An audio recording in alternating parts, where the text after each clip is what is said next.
Live on Facebook, YouTube. All right, guys. Welcome, welcome, welcome. Give me a hello when you get in. Starting a live today to talk about emotional unavailability, which was a big requested topic from so many of you when I was going live yesterday. Leave me a comment when you get in here so that I know you're here with us. We're live on Facebook, YouTube, Instagram, TikTok we're about to go live on. So you can watch on your favorite platform, wherever that is. So yeah, let me know when you're inside and I can see you. Amasi, what's up on YouTube? How are you? Hey RP, hey Maya, hey Nora, Paulina, what's going on? Hi Emma. Lots of YouTube comments coming in. Give me a shout if you're on Facebook as well. Ume says, hello from after midnight in Hong Kong. Well, thanks for joining me for your late evening. This is, for you, this is the late show with Matthew Hussey. What's going on, everyone? So good to see you all. Hey, Alison. Hey to you in Vancouver. Got Edinburgh in the house. Belarus. Well, hi, guys. Well, look, yesterday I said that we would go live tomorrow morning. I'm a little late. I owe some of you an apology because I said I would be doing this at 10 a.m. Or no, I said I would be doing it at 11 a.m. Pacific time. 10 a.m. I said 10 a.m. I'm an hour and 21 minutes late. So I apologize. I will try to do better from now on. But I literally just came off of 2 different interviews about the book, Love Life, my new book. Shout out if you've got a copy already. And I'm about to, right after this, I'm going on Kiss FM with Ryan Seacrest and Tanya Rad. So for all of you who are in America, I don't know if that airs today or tomorrow. I'll have to find out. But lots of exciting stuff going on for this book. My God. Cindy, love that you've got it. Laura, 1 more week. That's right. Hello to all of you. Let's see here. We've got TikTok in the house now as well. What's up, Ma? What's up, Sophie? So look, I wanted to talk about the subject of emotional unavailability and what that really means and how it might be affecting our love lives. And of course, the thing we tend to focus on when we're struggling in our love lives is I keep going for emotionally unavailable people. But what happens is we tend to miss something important in all of this. And this is reflected in one of the questions I got. I'm going to read this to you because I think it's really, really important. So Sophia said, do we attract narcissistic or emotionally unavailable partners because we are subconsciously emotionally unavailable too? And that comment had a lot of likes.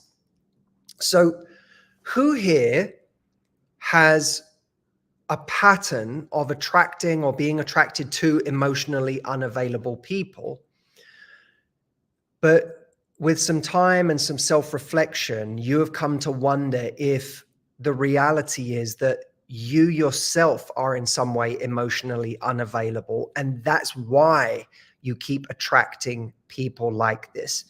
Who here feels like there's, to some extent, they are emotionally unavailable, and that's why they keep going for people like that? And if that does describe you, what do you think is your reason for being emotionally unavailable? I want to read some comments out right now. I see a lot of people agreeing with this. What are you finding, or what do you speculate is the reason you might feel emotionally unavailable? So let's see here. We've got Edit by Carter on YouTube says, not to get hurt.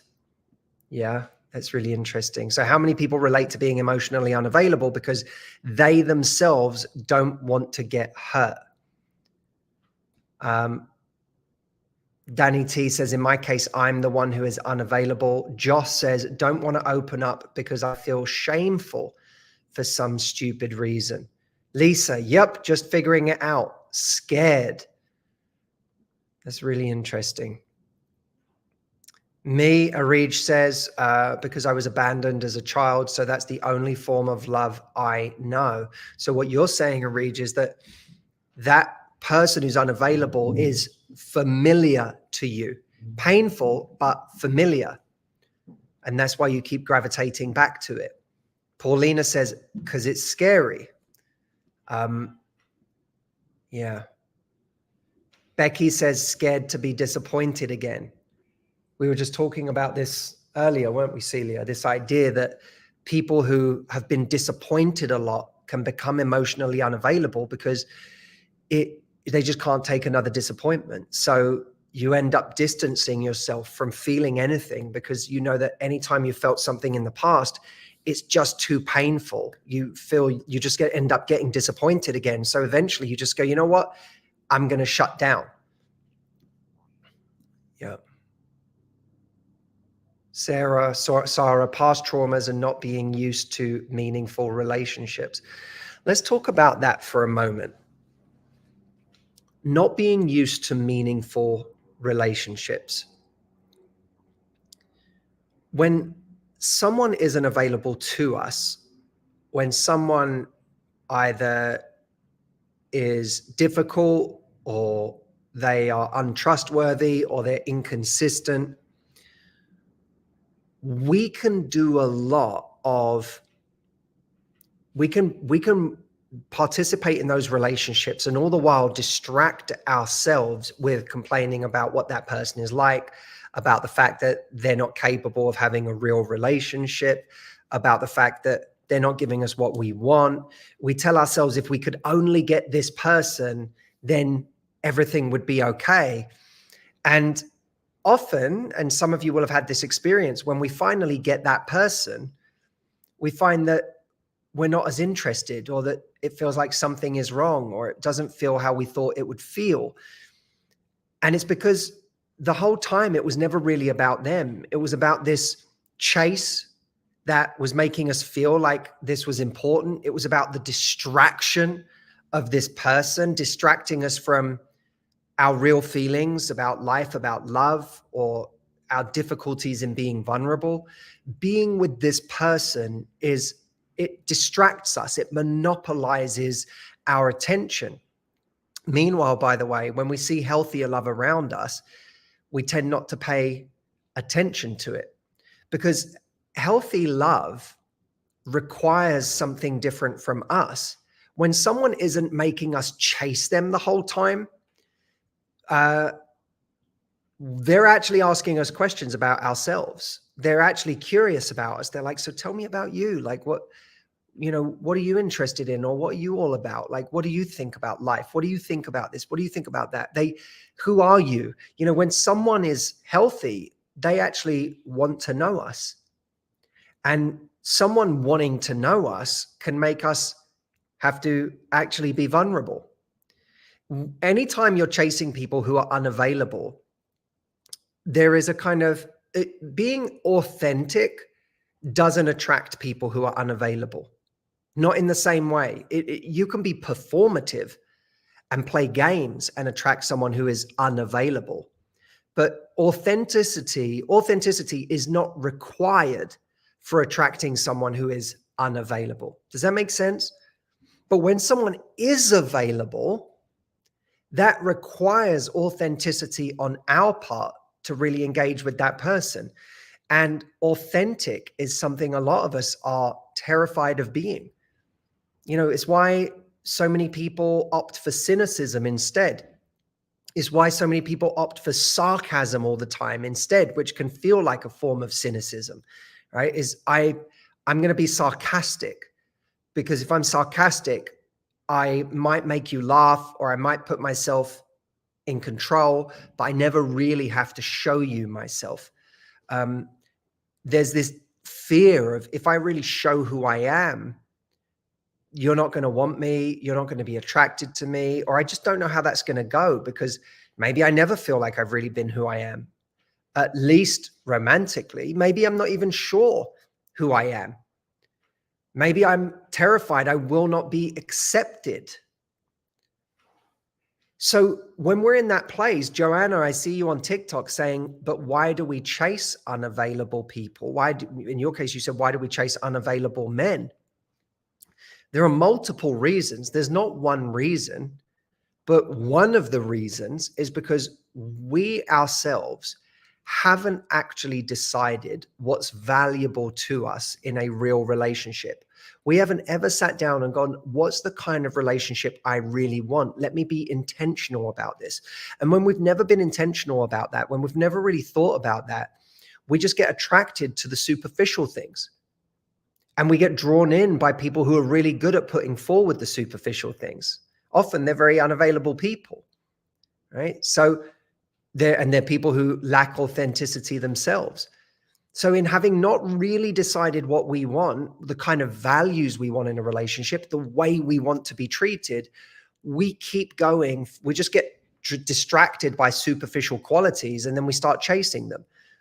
Of course, another answer to your question is that when someone's unavailable, it makes us feel like they must be valuable because our brain comes up. We have this economics in our brain that says if something's rare, it's valuable.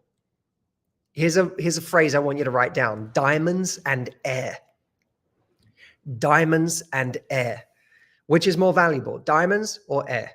Well, when you have air, you feel like diamonds are more valuable because you take for granted how valuable air is. But if you took someone's diamonds away, they'll live and they can be just as happy. If you take someone's air away, they'll stay alive for a few minutes.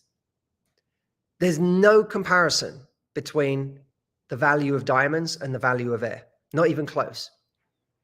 But instinctively, there's a feeling of diamonds being the valuable thing because we're told that they're rare and because they're shiny and they're alluring, right? So in relationships, we can value diamonds when air is the thing that actually sustains us. Love, being seen, being accepted, feeling someone's loyalty, feeling their consistency, being in a mutual relationship of equals.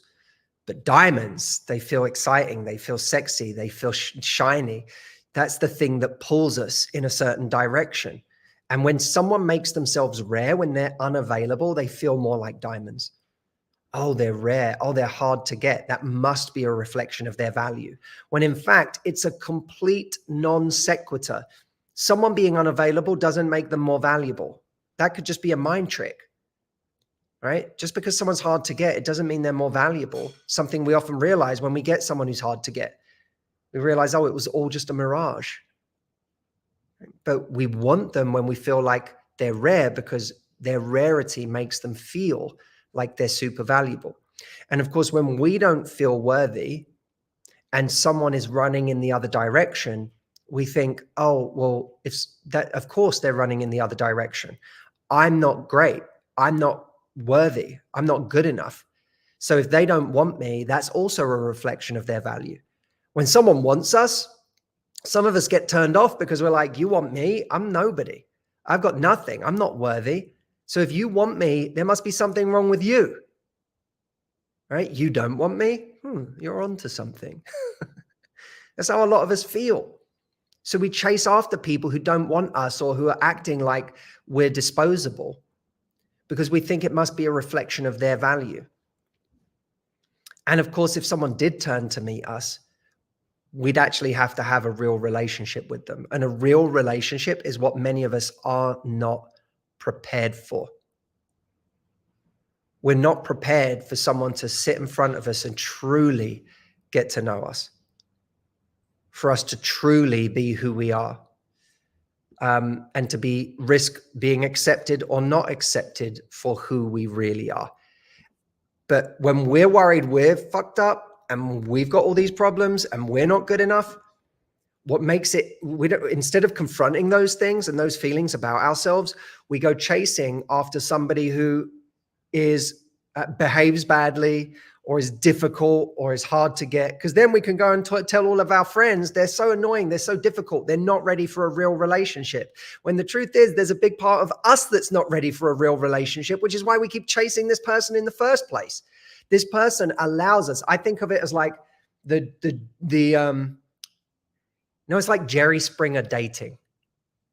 Is that an aged reference? Celia, do you even know who Jerry Springer is? Absolutely. You do? Celia just turned, it's Celia's birthday today. Celia's on our team.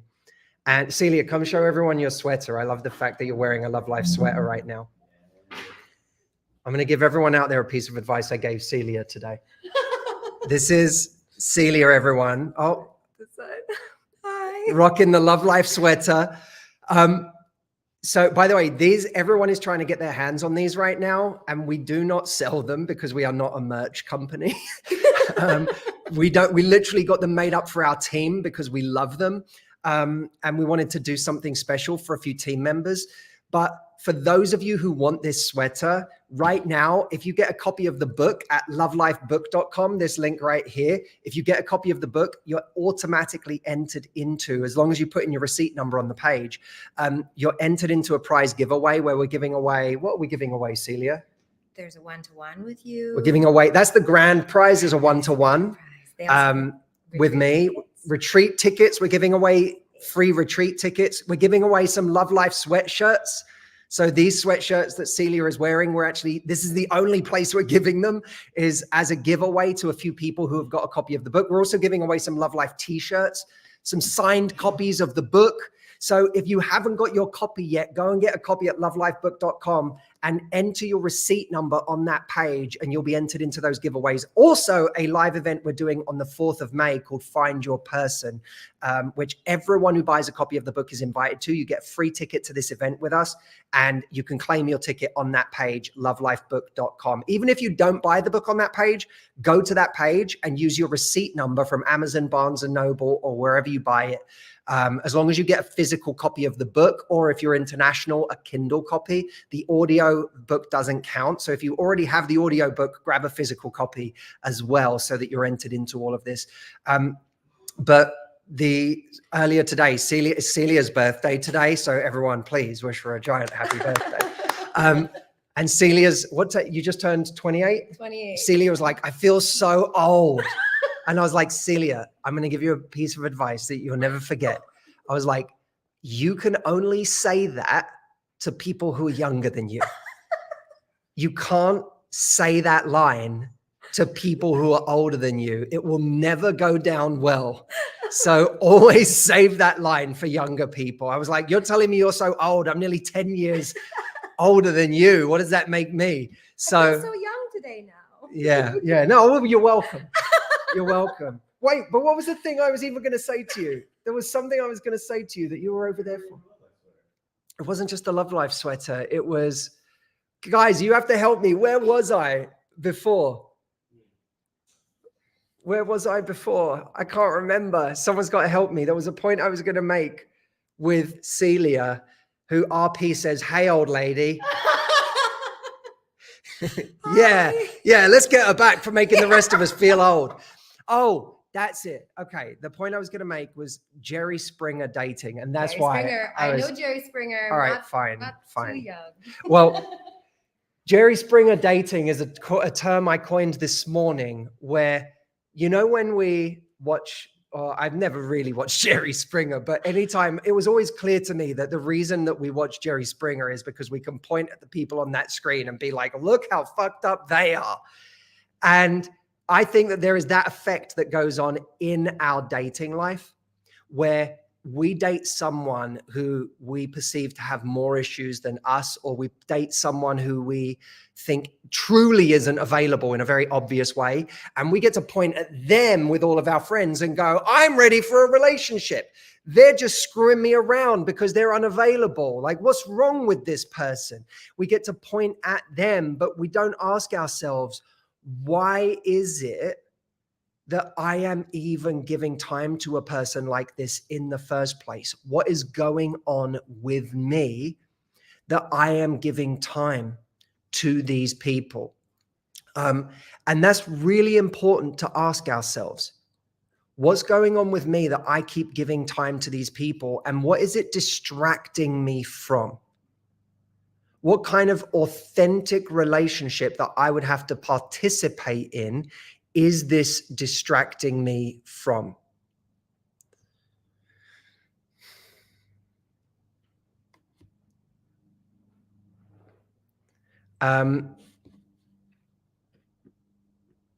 So Kat on YouTube says, exactly. I finally realized for me, I am the emotionally unavailable one. That's the answer. Sarah says, weirdly enough, that's how I found out I was an anxious avoidant myself. Let's see what's going on TikTok over here.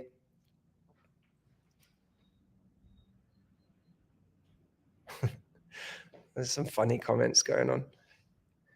Thank you, everyone, by the way, for reminding me where I was. That's happened to me on stage before, where I'm on stage in front of many, many people, and I literally completely forget where I am, and I have to get the audience to remind me, which is a good lesson, I think, in if you're ever anxious that you forget your train of thought or you lose your words, and you're afraid of talking to people for that reason, or you're afraid of public speaking. I'm just going to go off track for a moment. It's a very good little public speaking kind of tip is you can't have an embarrassing moment if you're not embarrassed.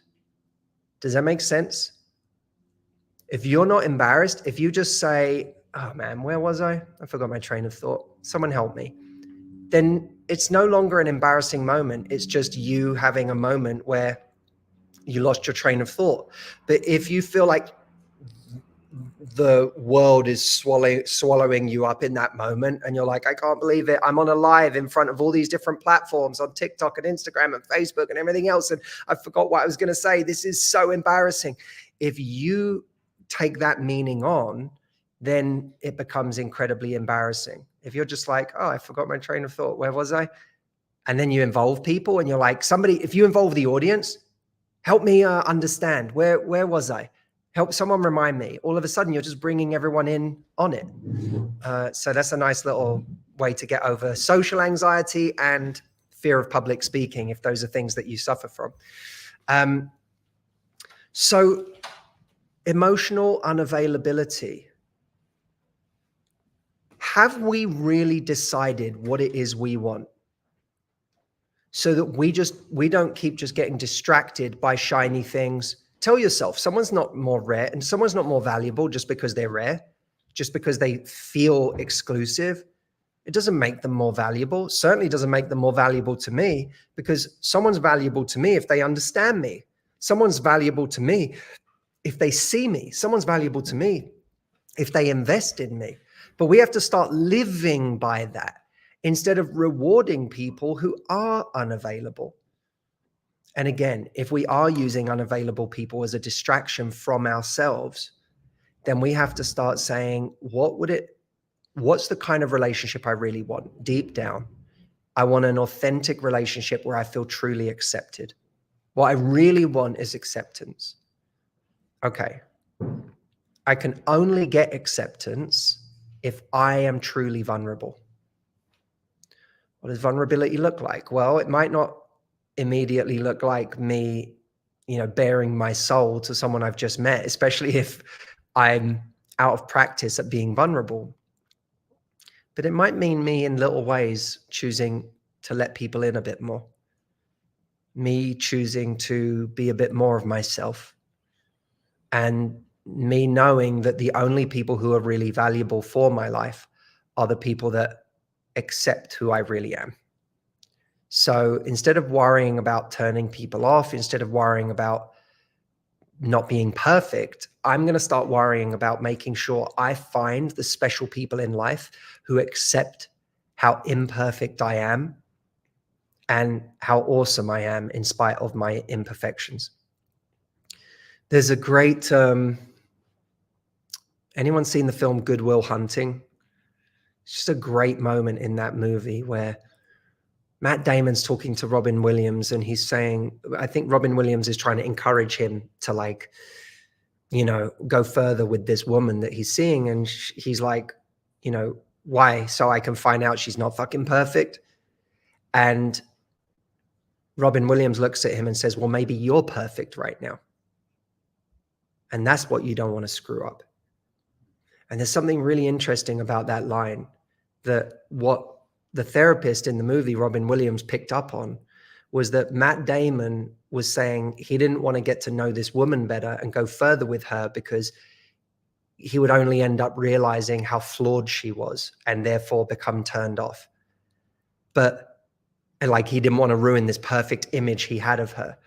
But what the therapist picked up on was that it was his perfection that he was worried about ruining. That right now she saw him as this attractive, shiny, sexy, intelligent person. And he had so much about himself that he was ashamed of, and so much about himself that he felt was unlovable, that if he got closer to her, she would inevitably learn how imperfect he was. She would inevitably learn the things that he was ashamed of and the things that he was worried about him, his life, that if she knew them would make him unlovable. And when we're deeply afraid of that, we opt for more superficial interactions. I remember in this book, I write more than I ever have about my own life and my misguided search for love and attention and, romance. And one of the things that I write about is that so long as I was, for a long time, without even realizing it, I was not being vulnerable. If you'd have asked me 10 years ago, are you a vulnerable person? I probably would have said yes, but I would have said that from a place of not being very self-aware. I struggled with vulnerability. I struggled to truly share my fears. I struggled to truly share my insecurities. I thought that if someone knew my insecurities, that would make me really unattractive. That would make me less manly. That would make me appear less sexy.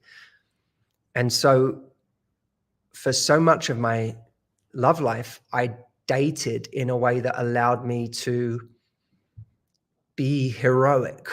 I dated in a way that allowed me to put forward this like very powerful and heroic version of myself. And that was fine. It got me attention and it allowed me to have some experiences and romance, but it didn't lead to real connection. And it didn't lead to me feeling like I was accepted. It didn't lead to me feeling like I was really seen, because I never let anyone in enough to truly accept the parts of me that I hadn't accepted in myself. I had things that I felt shame around. I had things that I thought made me unlovable. I had things that I thought made me look unattractive because they were insecure. Ways that I might get jealous, but never want to admit that I was jealous because I saw being jealous as some kind of like,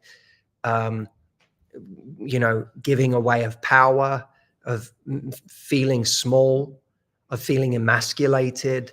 So I wouldn't share things, not from a vulnerable place. I might get angry, or I might get controlling, or I might get passive aggressive, or I might go cold.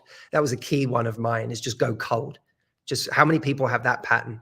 You just freeze someone out. You go cold with someone because it's more it feels more powerful to go cold with someone and to just freeze them out than to articulate that you're scared.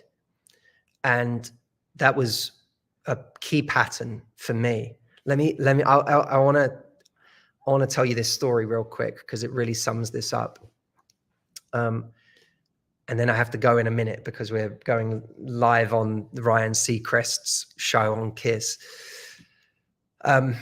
When I was a kid, I remember me and my brothers having a sleepover with a couple of friends. And I can't remember what happened, but something happened that embarrassed me. And instead of saying that I was embarrassed as this young teenager, I went up to my room and I shut the door. And it was like a beautiful day. Everyone was having a great time outside. Everyone was like bonding and playing football. And I just shut myself in my room. And everyone one by one came up and knocked and, you know, said, come out, Matt, come on, it's all good. Like, let's have a great day. And I just told everyone to go away. And eventually my mum came and she was like, Matt, come out, like, come have a good time with everyone. Like, don't do this. And I told her to go away. I was like, I'm fine. Just leave me alone.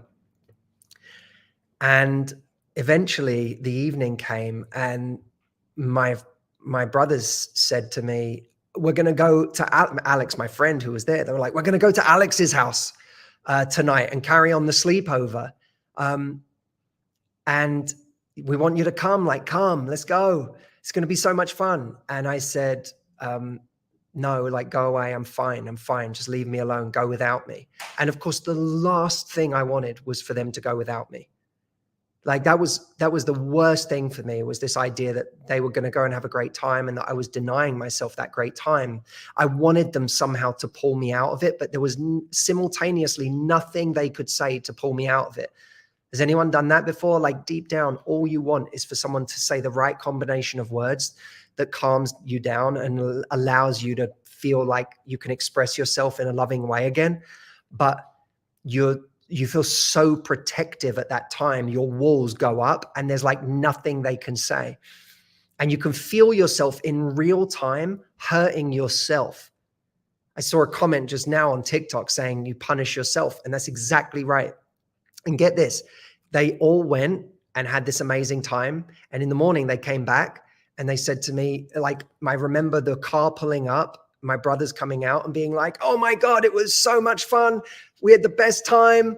Like, we watched movies, we had a sleepover, we played games. And I remember having this horrible, sick feeling in my stomach. Like, I had deprived myself of this amazing time with everyone, and I had done it to myself. No one had done it to me. I had taken myself out of the experience of something that I actually wanted.